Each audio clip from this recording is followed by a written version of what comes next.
52 pulgadas de pura injusticia, otra inversión millonaria que se desperdicia, otra vez el mismo cuento de que beneficia. Acueducto, independencia, megaproyectos de ayuda ficticia. La Suprema Corte de Justicia dio razón a los quejosos, pero eso no importó para seguir con despojos hacia la tribu con más de 2000 años de civilización. A Semarnat tampoco le importó, yo vi información del gran impacto ambiental y también cultural, de los desechos tóxicos que obligan a emigrar, de 5000 hectáreas salitradas por salinidad del mar, de un río casi extinto en su totalidad y más.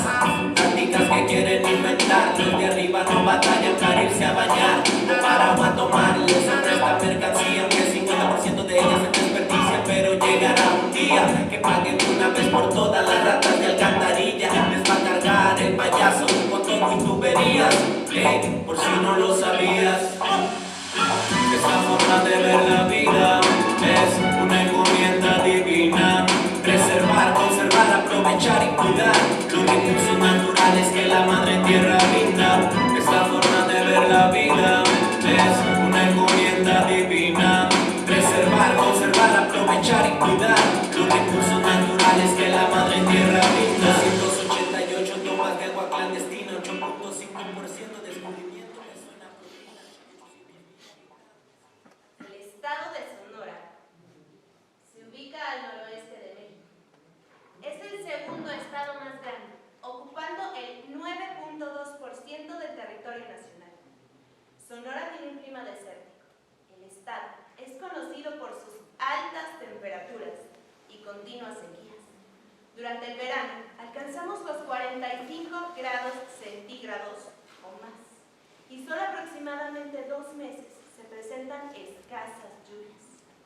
Estas características hacen que la carencia de agua y la lucha por poseer a este vital líquido se convierta en un conflicto histórico de su territorio y cultura. La ciudad capital, Hermosillo, no es la excepción. Desde hace varios años que presenta una escasez considerable. El uso doméstico del agua se vio restringido a tandeos de suministro de agua durante cada 8 horas. En colonias marginales incluso no llegaba, sino a través del uso de pipas. Desde hace más de 2 décadas, en la gubernatura del priista Manlio Fabio Beltrones, se planteó la idea de construir un acueducto que resolviera este conflicto. Pero en ese momento no hubo las alianzas políticas que se necesitaban para su construcción. Y no fue sino hasta el 2010, en la administración del exgobernador Guillermo Padres Elías, que se dio luz verde a este proyecto.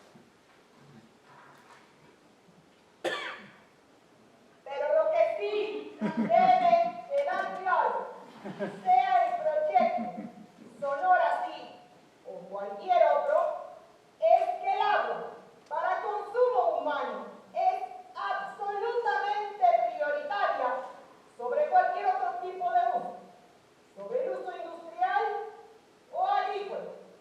El agua para consumo humano es la prioridad de México y del mundo.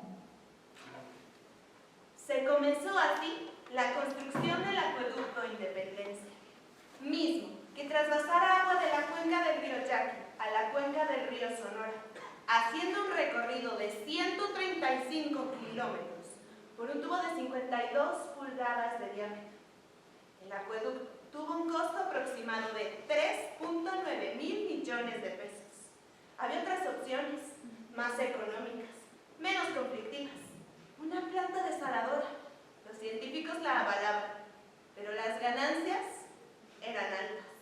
Se optó por la opción más cara, más complicada y más irreverente: quitarle el agua a otro río y a otros usuarios.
Finalmente, establecieron alianzas de acuerdo e intercambio con los jesuitas. Jamás nos pudieron conquistar. El río es la bendición y la maldición de los yaquis, siempre en defensa por el territorio y sus recursos. Después, se vivió la guerra de exterminio más larga en la historia de México. 40 años en guerra, borrados e ignorados por la historia oficial. Durante el porfiriato, el plan era acabar con la tribu, genocidio. La estrategia fue la deportación. La idea era sacar la matriz de la tribu yaqui, llevársela lejos para que se mezclara con otras razas y culturas. Se estuvieron llevando niños, mujeres, hombres, a trabajar en el corte del Iniquén, como cocineras, como jornaleros, como esclavos, de 1900 a 1910. Al llegar allá, les fueron quemadas y arrebatadas sus ropas, y cambiadas por el clásico atuendo maya, traje de manta para los hombres, huipil blanco de escote cuadrado para las mujeres. Durante la deportación hubo madres que prefirieron matar a sus hijos con sus propias manos, lanzándolos contra las piedras o aventándolos al mar, para luego suicidarse. Todo con tal de que no cayeran en las manos del enemigo, todo con tal de que sus hijos no les fueran arrebatados. Los yaquis eran buena mano de obra, grandes, fuertes, y las mujeres yaquis eran muy atractivas.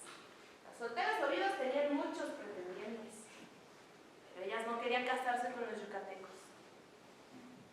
Como la yaqui hermosa, la historia cuenta de una bella doncella, conocida como la yaqui hermosa, que habiendo sido obligada a dejar a su hombre yaqui, le daba su rostro, para que los extranjeros no la molestaran al percatarse de su belleza. Cuando el patrón se dio cuenta de esto, le mandó lavar el rostro. Le prometió que la regresaría a su tierra. Pero al cabo de un mes y medio, la mujer se dejó morir de hambre, de tristeza. El sueño era la repatriación y la revolución trajo la esperanza. Pero muchos no volvieron. Muchos hicieron vida por allá. Otros crecieron en Yucatán, otros murieron por la fiebre amarilla. Las lealtades al territorio se forjan en la infancia. Tanto los que querían volver, porque acá estaba su raíz, su río, como los que habían crecido por allá en Yucatán y se querían quedar por allá. Se enlistaron en la revolución con la promesa de la repatriación y se vieron en la ola con Pancho Villa y otros revolucionarios.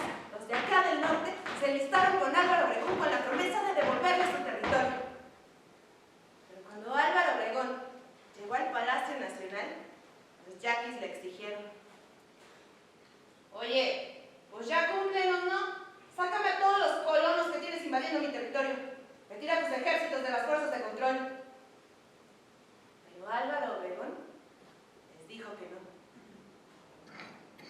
Son muy poquitos yaquis para tanto territorio. Ay, háganle como quieran. Pero lo que Obregón nunca dijo es que en 1890 eran alrededor de 30,000 yaquis.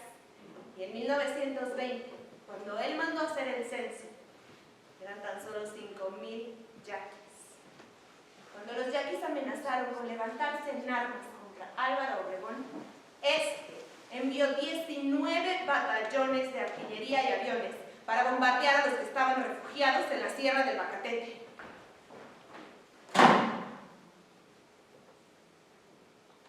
El primer bombardeo aéreo que registra nuestro glorioso ejército de aviación, nuestra fuerza aérea, fue contra la tribu yaqui. Esa crueldad, esa situación se dio y se sigue dando contra una cultura milenaria que se ha resistido a morir.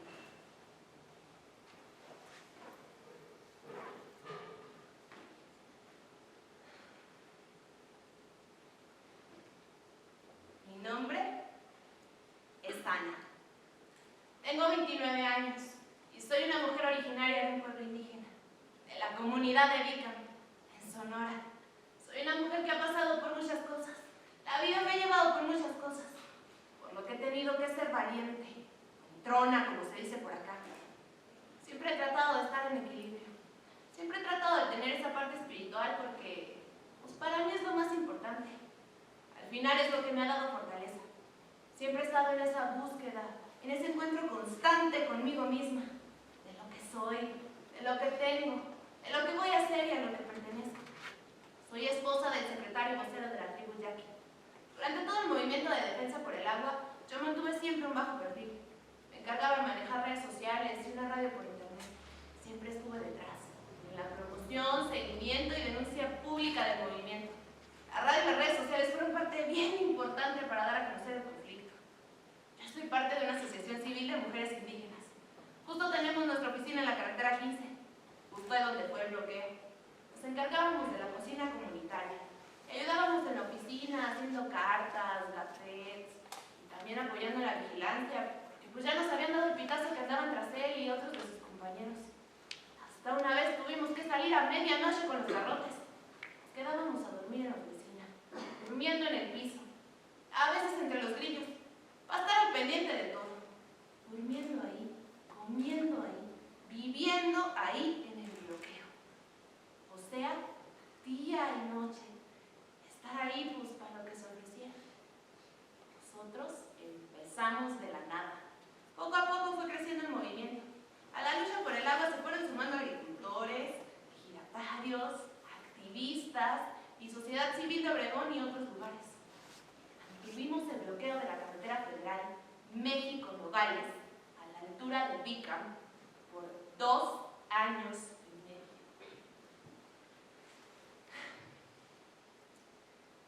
Mi esposo es el secretario del pueblo de Bicam, además de tener el puesto de vocero de defensa por el agua. Para mí es el mejor. El secretario necesita cumplir con un montón de cosas. Es un trabajo de 24 horas. Por ejemplo, si alguien se muere, él tiene que ir por el cuerpo al hospital, porque a veces los familiares no saben hablar español. Si a alguien le roban una vaca, él tiene que ir y conciliarlos. Hasta si se roban una chamaquita, él tiene que ir y ver qué pasa. Tenía que estar ahí, al pendiente de todo, pero además tenía que estar bien atento al movimiento de defensa. Yo lo veo pues, bien fuerte. Nunca dice que no, nunca dice que está cansado. Siempre tiene una sonrisa. Uy, desde que yo lo conozco ya la autoridad, yo siempre lo he admirado un chorro. Es que él siempre atendía de buenas a la gente. Aunque, pues todo era así antes de que lo agarraran. Ahora ya lo veo diferente. Esta es nuestra historia. La historia de una comunidad, de una tribu. La historia de un despojo de agua y de una resistencia.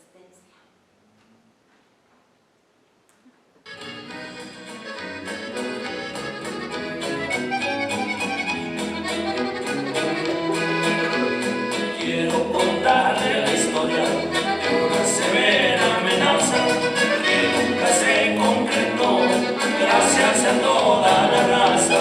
En Caje me sucedió, Ciudad Obregón, Sonora. Comenzando por Manolo, que solo por quedar bien a un gobernador canijo. 50,000 personas marchando durante el verano en Ciudad Obregón. Grandes marchas. Se vio marchar incluso a las altas élites políticas. Agricultores, ejidatarios, activistas, niños, muchas mujeres y por supuesto a los yaquis. En 2010, la tribu se enteró por la prensa que se construiría un acueducto. La tribu nunca fue oficialmente informada o consultada. Nos van a pegar en la torre, pensamos. Comenzaron los movimientos para detener la obra. Amparos, bloqueos, marchas, negociaciones. Se amparó el agua de la cuenca del río Yaqui. 11 amparos ganados a favor de la tribu. Un juez desconoció la existencia de la tribu Yaqui como pueblo original. Le solicito un acta que avale la existencia de la tribu Yaqui como pueblo original. Vaya estrategia. 2000 años habitando un territorio y se nos pide acta de nacimiento. Se burlaron de él. La Suprema Corte no ha dado su veredicto final. Sí ha resuelto juicios, pero no ha resuelto el conjunto de todos los juicios para saber si el acueducto sigue o se suspende. El árbitro principal, que es la Suprema Corte, pues no decide. Su resolución es muy ambigua. Por ejemplo, en una resolución nos dijo: el acueducto no tiene manifestación de impacto ambiental, así que es ilegal. Pero en la misma manifestación nos dice: pero los derechos de agua que se compraron sí son legales. Eso no puede ser. Estamos haciendo un pacto ambiguo. Se la han pasado pateando el bote, como se dice en el argot legal. Están apelando al cansancio, están apelando al perdón, al olvido, como dice el dicho. Pues para Dios lo quita. Como ya está construido y operado el acueducto, pues dicen que ya no hay nada más que moverle. Pero el acueducto es una obra que opera ilegalmente. El acueducto se construyó en medio de varias irregularidades y conflictos políticos y sociales, incluso económicos, al rebasar el presupuesto asignado. Fueron años de gran tensión. El Estado se dividió en dos bloques, los del norte y los del sur. La manipulación de los medios ocasionó una lucha férrea entre los que se querían robar el agua y los que no la querían compartir. El argumento del gobierno siempre ha sido que el agua pues es para su gente, para la gente de Hermosillo. Eso no es cierto. El agua es de todos. Hermosillo tiene sed. El agua es nuestra. Se comenzó una campaña de odio racial hacia los yaquis. Se criminalizó la lucha de resistencia. Se generó la idea de que los yaquis son peligrosos, de que te pueden matar. Se comenzó una cacería de yaquis. Solo faltó que se ofrecieran recompensas como en el viejo oeste, pero poco faltó. Semarnat, Conagua, Suprema Corte de Justicia, PGR, Derechos Humanos, INAH, Amnistía Internacional, ONU, Interpol, Consejo Nacional Indígena, EZLN. Esta es una guerra por el agua. Bloqueos carreteros, marchas, desaparecidos, asesinatos, desalojos armados, violaciones, presos políticos, agua, muerte, sangre.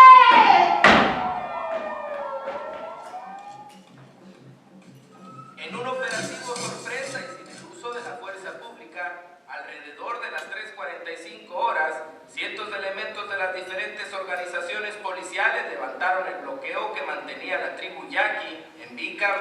Elementos federales, policía estatal y municipal de Guaymas, Empalme y Hermosillo arribaron al pueblo y abrieron paso a la circulación a los cientos de tráilers y camiones que habían sido desviados por el cierre de esta importante rúa que conecta con el sur del estado. Fueron 9 las personas detenidas en el operativo de desalojo sobre la carretera internacional, informó José Larrinaga Talamantes. El vocero de la Procuraduría General de Justicia precisó que fueron alrededor de 500 elementos policíacos que actuaron en la diligencia, que fue coordinada por un Ministerio Público Federal. El funcionario destacó que no hubo resistencia de quienes mantenían tomada la carretera desde hace 3 días. El primer cuerpo de circulación de la carretera, que fue librado por las fuerzas del orden, fue el de norte a sur y minutos después se liberó el del lado sur a norte para dar paso completo a los camiones y trailers de la carretera. En este momento permanecen policías en el lugar para evitar que la vía sea tomada otra vez.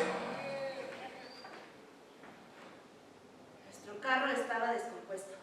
Llevábamos varios días andando de recto. La tarde anterior al arresto nos habían llevado a Obregón. Debíamos quedarnos en lugares distintos, porque pues ya nos habían dado el pitazo que andaban tras él. Debíamos traer el celular apagado y quitarle la batería. Así nos dijeron. Al día siguiente nos fuimos a desayunar. Y él me dijo, ¿qué hora es? Pues no sé. Prende el teléfono.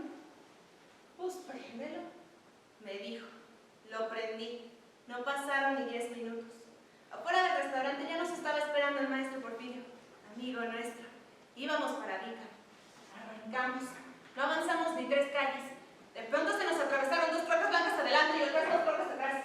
Yo venía distraída en la plática. Gritos, indicaciones. Él dijo, vienen por mí, no se preocupen. Yo no sabía qué estaba pasando, todo fue bien rápido. Lo bajaron, vi a dónde estaba él y les dije, ¿a dónde lo llevan? Yo les creí que eran policías, pero ni se identificaron ni nada. Lo seguimos. Comencé a hablarles a los abogados de México. Le hablé al Fernando. ¡Espérate que te andan buscando a ti también! Pedí que bloqueara la carretera, que lo acababan de agarrar. ¡Lo agarraron ahorita, carajo! ¡Cierren todo y estén bien atentos! ¡Se lo van a chingar! Nos mandaron el Cerezo de Obregón. Nada. Me llamaron de Derechos Humanos. Te vamos a ayudar a localizarlo. Me dijeron. Yo tenía un chorro de miedo. Temía que no hubieran sido policías. Temía que hubieran sido sicarios. Temía que me lo fueran a matar. Fuimos abajo. Tampoco estaba. Casi 4 horas desaparecido. Las 4 horas más largas de mi vida. Me llamaron. Ya lo encontramos. Se lo llevaron al Cerezo 2 de Hermosillo.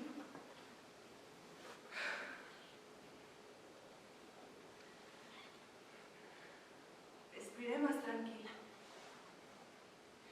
A él se lo llevaron en la avioneta, amarrado hasta Hermosillo, como si fuera un delincuente de alta peligrosidad. De inmediato lo metieron al Cerezo.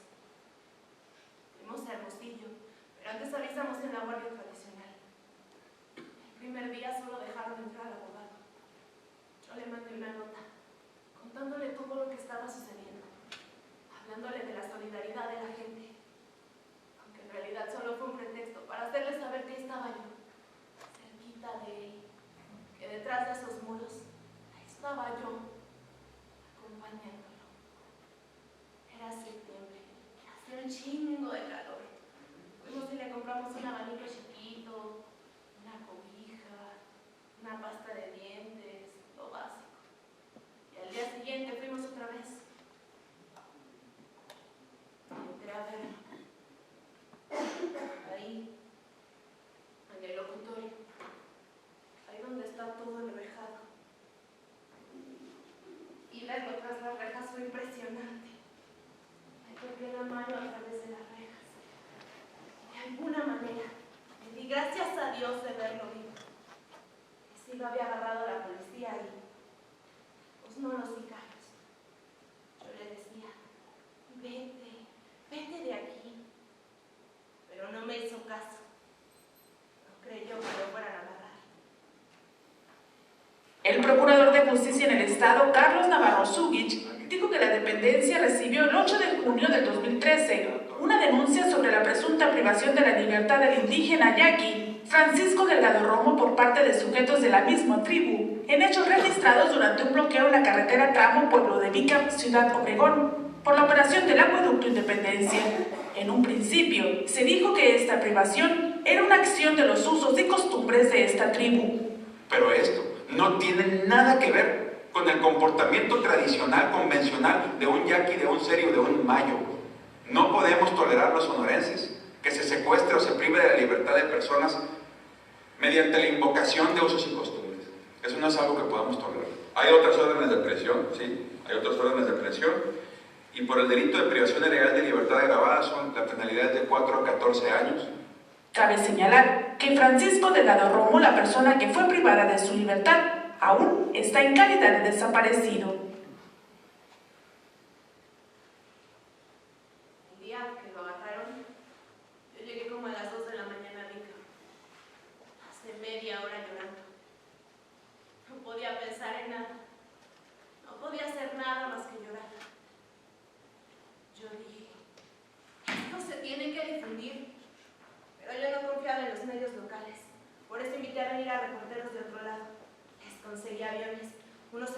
en Bicam y otros en Hermosillo.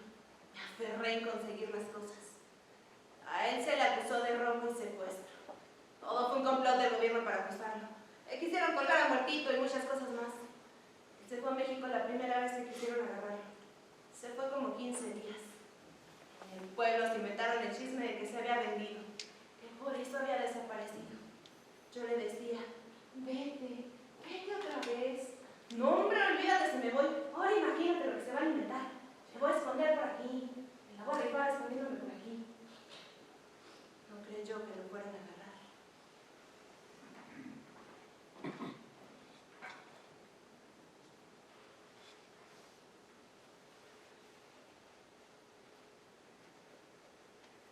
No supimos nunca bien quién lo mató. Uno nunca sabe, pero pues siempre ha habido traiciones. Así es la historia. Francisco Delgado Romo era miembro de la tribu. Durante el bloqueo, esta persona manejaba en estado de ebriedad. Quiso brincarse el bloqueo y casi atropella a unos niños y unas mujeres. Fue aprendido y castigado según nuestros usos y costumbres. Fue chicoteado y expuesto en la guardia tradicional. Se acusó al Mario, al Fernando y al Tomás que lo habían secuestrado, que le habían robado su carro. Puros inventos, porque casualmente ellos tres eran los líderes del movimiento, las figuras públicas. Un día, Delgado Romo amaneció muerto con un letrero que decía: esto le pasa a los que traicionan a la tribu. No les inculparon a todos los que les dijo. Para mí que fue el mismo gobierno que lo mandó a matar. Eso dicen todos, pero jamás se pudo comprobar nada.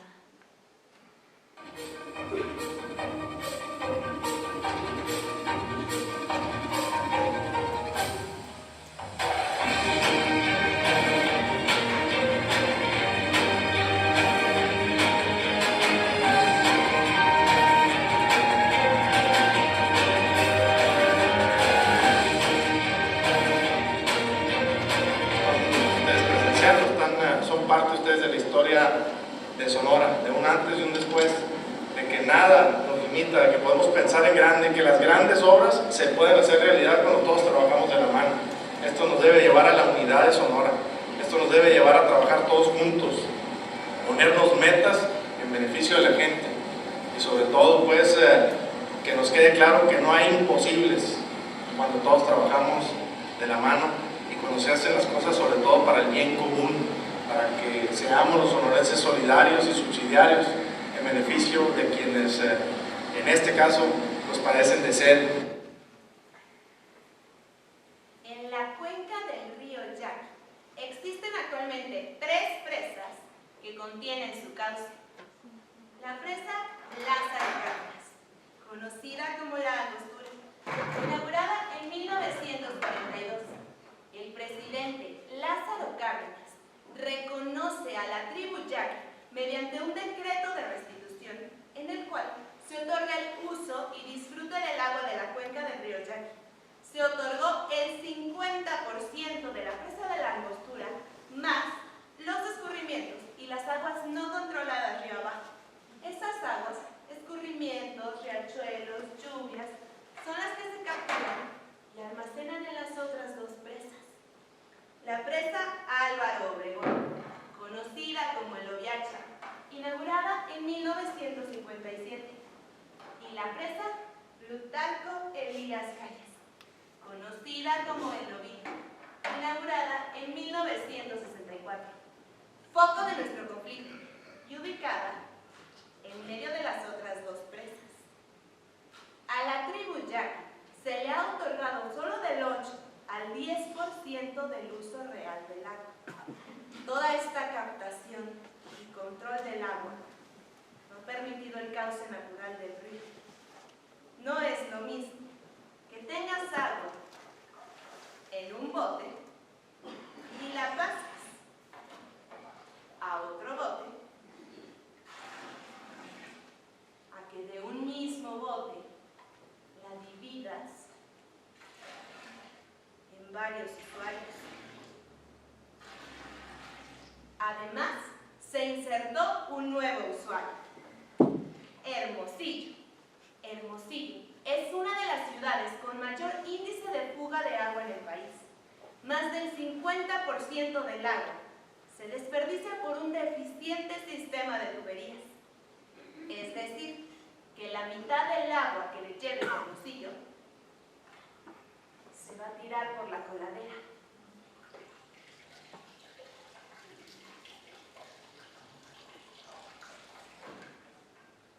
La falta de descubrimientos del río ha provocado el ensalitramiento de la tierra y la sequía del río aguas abajo. Más de 5.000 hectáreas que antes eran productivas, hoy están ensalitradas, inservibles. Un daño irreversible por el brote de las sales del agua del mar. Campos de trigo regados con aguas de drenes, aguas reutilizadas de hospitales, rastros y aguas negras son reutilizadas para el riego. El 100% de la tribu yaqui consume agua del subsuelo. El 80% no tiene agua en su hogar. El 20% tiene agua entubada, mas no clorada, o sea, potable. Se está obligando a consumir esta agua contaminada, agua con alto contenido de arsénico, manganeso y otros metales pesados. En algunos lugares de la costa se está consumiendo agua con residuos de heces fecales debido al uso de letrinas.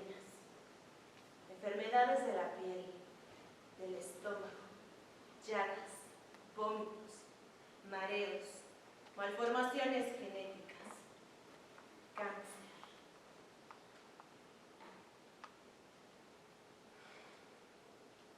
La primera semana después del arresto, me la pasé en Hermosillo. Me quedé en la casa de Raquel. Ella siempre nos ayudó. Al principio no confiábamos en el abogado. Queríamos cambiarlo. No confiaba yo en los medios locales. Siempre fueron bien partidistas. Por eso invité a venir a reporteros de otro lado. Un día, cuando estaba en la cárcel, Raquel le preguntó: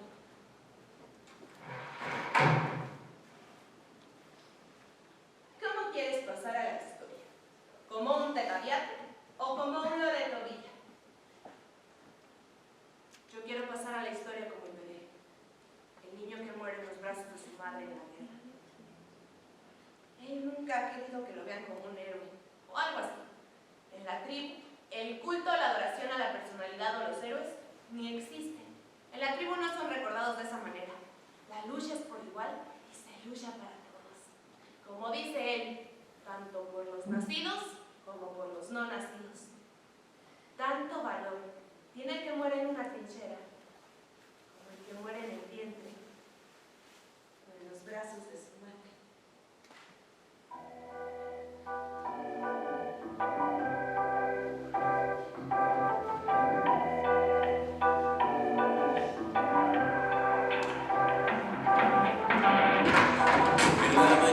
Desperté a checar la red, entre comentarios y publicaciones noté: se está perdiendo la fe, la gente solo discute, tal parece que el amor se fue. Y me parece un castigo ver a niñas y niños atrapados en las trampas de internet, jugando con armas, van perdiendo sus almas con tu cultura despiadada, ejemplo con el que van a crecer, tratan de llenarme de confusión. Siempre hay pasajes absurdos. Uno de ellos, el monumento al tubo. Sí, un tubo blanco, grande, un tubo, no una escultura alusiva, no una placa conmemorativa. Un tubo de 16 metros de largo por 52 pulgadas de diámetro, en pleno centro histórico de Hermosillo, justo frente a la Unison, techado. El pabellón del agua, lo llamaron. La consigna era que la gente escribiera frases alusivas agradeciendo al gobernador por su compromiso con el agua y por la construcción del acueducto Independencia. Al final, este sería el tubo que concluiría la magna obra. Después se dijo que se llevaría a un museo. Eso pensaba el gobierno, eso creyeron. Los estudiantes de la Unison llevaban mucho tiempo exigiendo un puente peatonal que cruzara la avenida frente a la universidad. Burlas, insultos, mentadas. Se volvió a exigir justicia por la guardería ABC. El tubo fue simbólico El tubo fue pintado y vigilado. Pero la gente es ingeniosa. Y con los estudiantes, pues no se puede. De nuevo, burlas, insultos, mentadas. El hogar para los vagabundos más caro del mundo. Después se colocaron vigilantes las 24 horas. Incluso les colocaron coolers para refrescarlos. Nada pudo detener el verdadero sentir del pueblo. Nada pudo ocultar lo absurdo del monumento. Un día desaparece, así, sin decir más. Todavía se observa que fue escrito sobre el cemento fresco la siguiente frase: aquí estuvo el monumento a la iglesia. El pabellón de la tuvo un costo aproximado de 450,000 pesos, mismos los que se fueron por un tubo.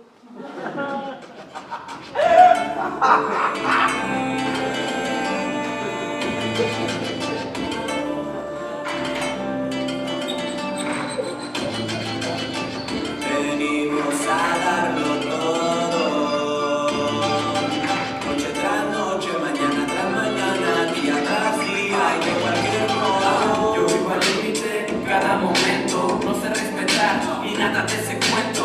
Vivo encerrado en este mundo tan desierto, cometiendo 1000 errores para llegar a las 100. Todos los días él me llamaba 5 veces desde el Cerezo. El día que no me llamaba a la hora acordada, pues me preocupaba mucho. Yo iba a visitarlo todos los días que podía mientras estuviera en el castillo. Me levantaba desde bien tempranito para ser de las primeras y pasar rápido la revisión. Ahí te explican todo. Todo. Él temía que lo fueran a matar allá adentro. Él veía muchas peleas. Un día no amanecía. Así nomás. Sin saber quién o por qué. Cuando le hacían los juicios, el abogado nos decía que ya iba a salir. Que ahora sí, con esas pruebas, que ya era suficiente. Varias veces escuché lo mismo y nada que salía. Él sabe un chorro, pero no es de esos que anda leyendo libros. Yo ya no sé ni de dónde sabe tanto. Pues de la experiencia, quizás. Aprendió mucho de leyes. Eso sí que lo leía cada detalle. Hasta debatía con los abogados. Allá adentro se encargó de una clínica de rehabilitación. El ayudar a otros, pues lo ayudaba a sí mismo. Y afuera hubo muchas marchas. Varios políticos exigieron su libertad. Muchos activistas de México y Latinoamérica demandaban su libertad como preso político.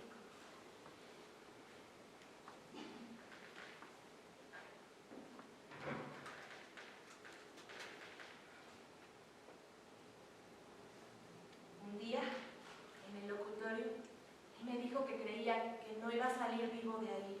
No digas eso, vas a salir de aquí. El abogado dice que esta vez sí tenemos las pruebas suficientes. Yo veía que poco a poco dejaba de creer, que estaba perdiendo la esperanza. Él siempre ha sido bien fuerte, nunca anda expresando sus emociones, pero pues yo lo conozco bien. Te juro que vas a salir de aquí, vas a volver a tu trabajo, con tu gente, a tu pueblo, pero tienes que ser fuerte. Él me propuso que tuviéramos un hijo ahí en la cárcel. Es que me va a pasar algo, decía. Y, pues ni modo. Pues bueno, le dije. Por eso decidimos tener un hijo. Yo nunca había pensado que iba a ser así cuando tuviera un hijo. Yo lo tenía bien idealizado.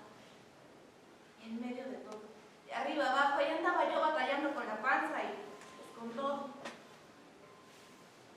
Me acostumbré a estar sin él. Primero entre llanto y llanto. Después me decía a mí misma, pues no está y pues no está. Ya no sé ni cómo explicar.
La tribu se opuso y pidió que se atendieran otras necesidades inmediatas en cuestión de salud, educación y agua potable.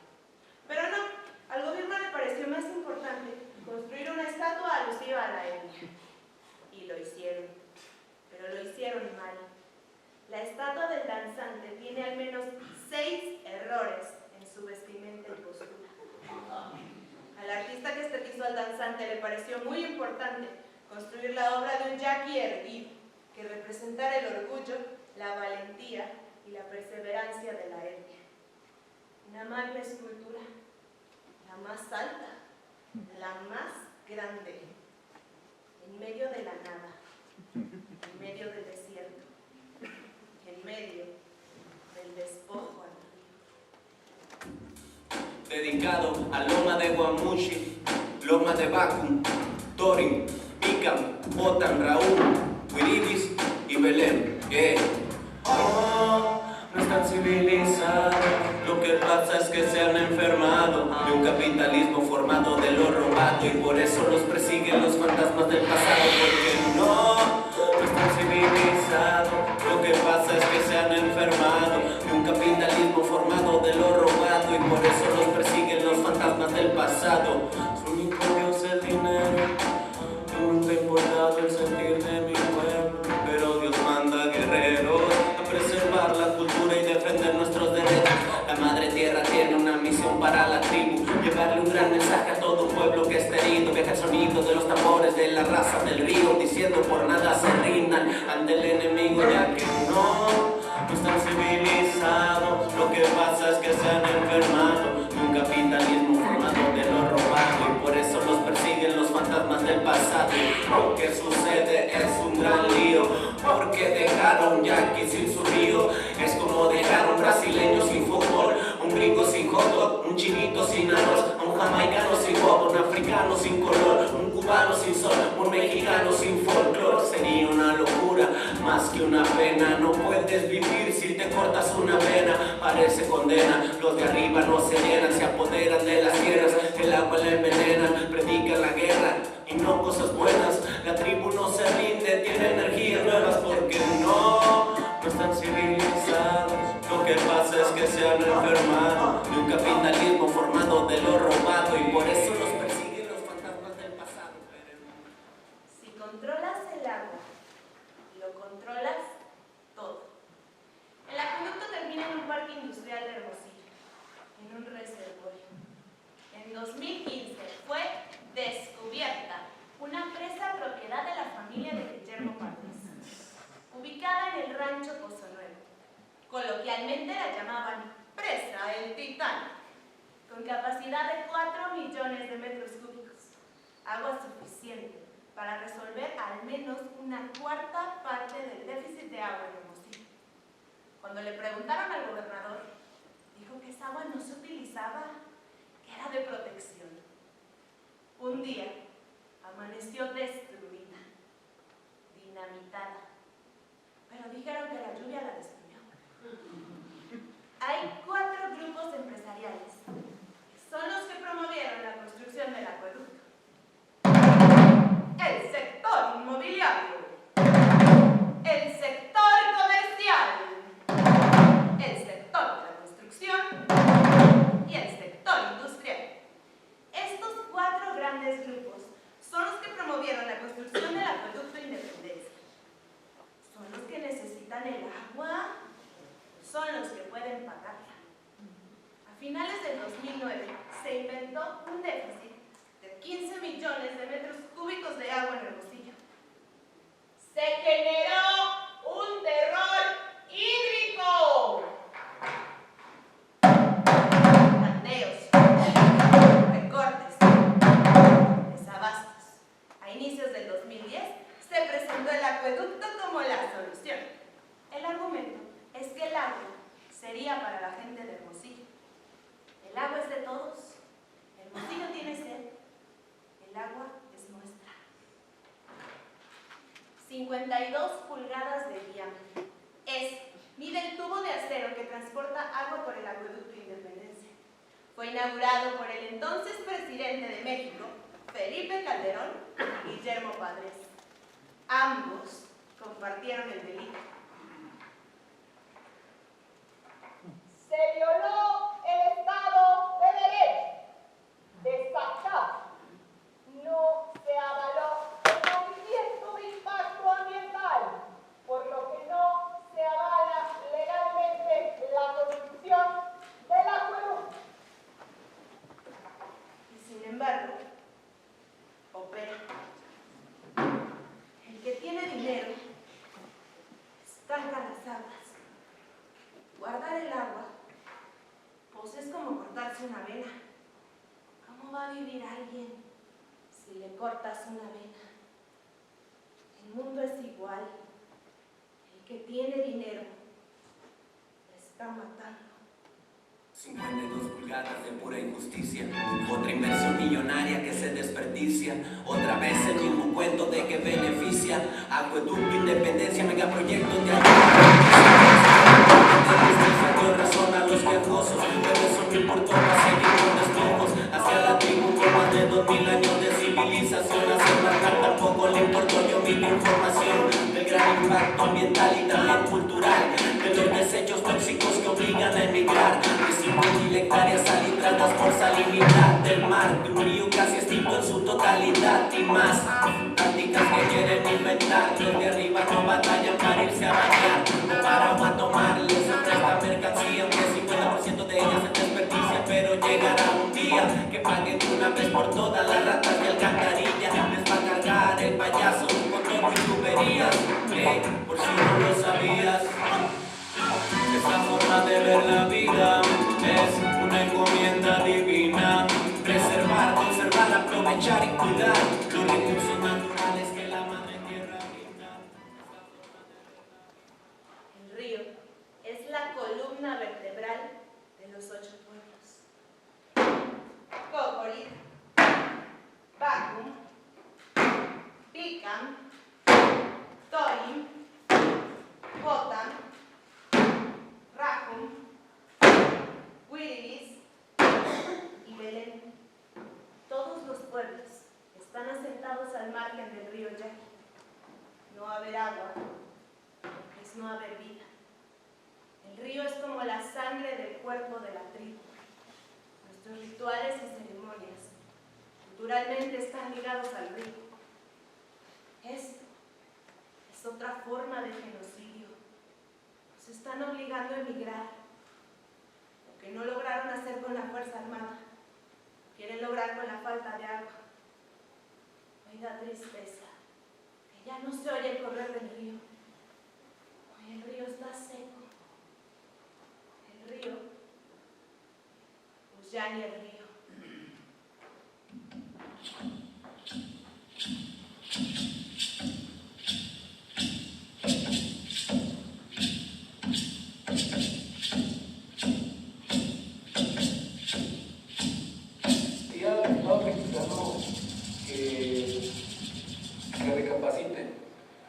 Extranjeros en esta tierra, nosotros somos los originarios de este país y que esa parte del territorio, la tribu yaqui ha pagado una cuota de sangre muy elevada, ¿verdad? Y decirles que el único delito que tenemos nosotros en defender el agua es tener la necesidad de garantizarle un futuro a nuestras generaciones presentes y futuras. No queremos nada más, nosotros no estamos invadiendo, ¿verdad?, otros territorios, no estamos despojando del derecho a nadie, del derecho al agua, el derecho que tiene tanto el pueblo de Hermosillo como el pueblo de Cajeme, como el pueblo de la tribu yaqui, sino más bien estamos tratando de garantizar precisamente que esas ansias de desarrollo y de un bien, de un vivir bien a nuestros hijos se materializa en nuestro territorio. No queremos ser condenados a emigrar, que es otra forma de genocidio, ¿verdad?, que está orquestando en nuestra contra. Paren esto, sociedad civil, paren esto. Nosotros somos gentes que hayamos violentado la paz social, más allá hemos tratado de ejercer nuestro derecho hasta las últimas consecuencias antes de caer en las provocaciones.